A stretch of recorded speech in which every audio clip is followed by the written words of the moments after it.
Национальный лидер туркменского народа Гурбангулы Бердмухамедов дал символический старт сварочным работам на афганском участке газопровода ТАПИ, ознаменовав начало нового этапа реализации этого стратегического проекта. Церемония состоялась непосредственно на месте строительства 153-километрового отрезка Серхетабад-Герат, получившего название Аркадан-Акёле.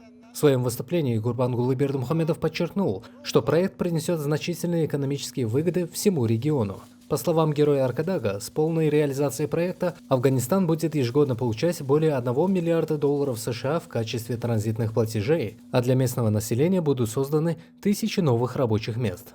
Он также отметил, что для строительства задействовано более 200 единиц современной мощной техники. Заместитель главы правительства Афганистана по экономическим вопросам Абдулгани Барадар, присутствовавший на церемонии, назвал проект ТАПИ символом сотрудничества и мостом для укрепления доверия. Он поблагодарил Туркменистан за поддержку, отметив, что проект имеет огромное значение для энергетической безопасности и стабильности Афганистана. Символический старт сварочных работ на афганской земле стал очередным практическим шагом в строительстве транснациональной энергетической магистрали Туркменистан, Афганистан, Пакистан, Индия.